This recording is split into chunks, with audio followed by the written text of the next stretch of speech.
We are continuing the study of modern poetry. So to start, we're going to look at our timeline once again. So American literature really starts with the Native Americans and their oral traditions. It continues with the Puritans, and we talked a lot about them, their diaries and their captivity accounts and other works by them. And we saw the didacticism of this group. They were grounded in what they believed, and their intention was certainly to teach.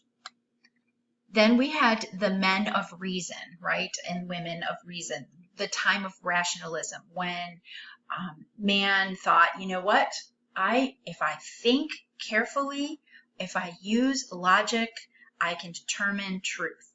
So we had the authors of that time period. Also, they are also known as our founding fathers, many of them. And then we had the Romantics, who pulled away from their fathers and said, I don't have to rely on them for truth. And in fact, they pulled away very much so from this human reason and started emphasizing and elevating feeling and intuition. Underneath the Romantics, of course, were the Transcendentalists. And then we talked about some realists. And we just finished reading Editha by Howells and Henry James' work. And so we saw that by the time the Civil War hit and Reconstruction happened, the optimism of this new country and this new experiment had dissolved. And there are feelings of disillusionment. And it didn't completely, because I have a lot of hope for our country and what it can continue to be, and the freedom it can continue to provide. But, you know, we always have to remember that there's overlap and there's differences in opinion, but we're talking about as a group, and certainly as it pertains to the writers in America. So there's this feeling of disillusionment, like I said, in realism. Okay, and so now we're in the modern period, as we talked about just briefly with our first poet. And so again, there's continued sense of disillusionment, and then there's really beginning to be in this time period a loss of faith in the American dream, in the idea of complete independence and self-reliance, and the idea that the individual can triumph.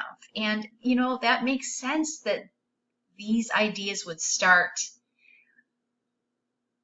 being questioned, because these people experienced World War I as maybe small children, and then the Great Depression, and then that brought about some socialistic ideology at the end of the Great Depression, and in some programs. And so people did start feeling more reliant on others, and then World War II happened. And so while there's a lot of patriotism and triumph surrounding that, we're talking about ideology again here, and some of these ideals are diminishing.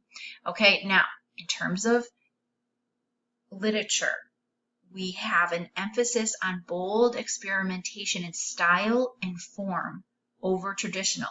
And we haven't seen that yet, because as we did Millay's poem, what did she use? She was the master of the sonnet, and so she stuck to tradition. And then you read another sonnet, and purposefully I chose those because I wanted for our learning goal to be using structure to help us understand meaning. And so those two poets provided some structure for us when they stuck to the traditions of that convention of the sonnets. However, if we were to read a lot more of their works, especially Millay's, we would see that the thoughts, the ideology, that part of her writing pulled away from tradition. And we didn't see that in the poem that we did. But if we were to read some of her others, some of them we just wouldn't even read. She really, her worldview is skewed, and it's revealed in her poetry. So we wouldn't really even read all of hers. You might have seen that a little bit in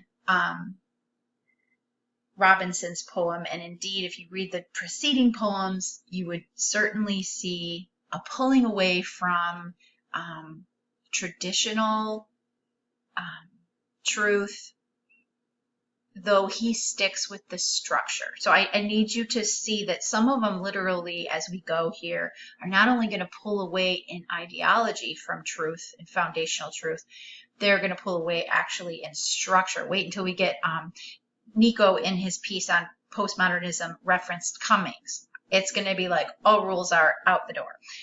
And so that's happening in this time period. You just didn't see it yet, but I want to make note of it. So let's go back. So today, as you know from doing your author study, we're going to be talking about Robert Frost. And so I'm going to mention a few things that you found of him. You found much more if you did a good job with your author study. But he is a Pulitzer Prize winner 4 times over. And that is notable. And indeed, so notable that I think that that name will not be unfamiliar to you at this moment, will it? I'm sure that as you read the poems, you will have seen these before. Now, his worldview is plagued with doubts.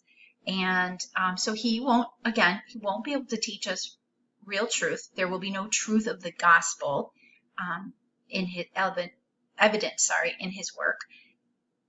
And you also saw in the author study that he suffered great losses in his life, and that brought some amount of bitterness to him. However, he does have an affinity for biblical truth that some of his peers in this time period do not share, and so you'll see biblical allusion in his work. And you'll see something else that's a little bit different about Frost. He is going to be willing to be didactic. He is going to teach. Remember, we said Robinson, he exposed ideas of man, but he didn't insert his opinion about what man was doing. And so, he presents in 3 poems in a row. You only read 1, but I made reference to the preceding 2. We've got people facing problems. 1 gets drunk, 1 commits suicide, and 1 just faces life head on and is happy anyway. And he just kind of plunks these people down for us to observe, but he doesn't give any teaching, like here's the way you should approach life. Now, I will say the speaker of his last poem, the one that you read, does say he wishes he could be like Cliff, so there's a little teaching maybe in there. But as a whole, if you read all of his work, he doesn't really impose his instruction on you. He's just basically saying, here is the human condition. Let's just look at it for what it is, Whereas Frost is going to do some teaching. Okay, so also I think you're gonna really enjoy Frost. Like I said, you've probably read him before because he makes up a lot of reading books and literature books because his poetry is simplistic and it's direct, understandable language. You're not going to wrestle with the language in his work. And you'll see a beautiful background of nature that he uses, but really I want to say theme, but that's not the right word. His subject is not nature. You know how the transcendentalists, their whole subject was around nature. And so it can be, it was beautiful. But his subject actually is humans and the human condition. Again, and so you've already seen this with Robinson's poets, but he uses a backdrop of nature.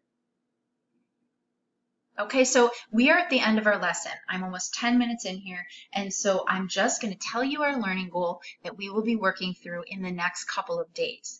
You will be able to recognize how specific words and phrases connect to the theme.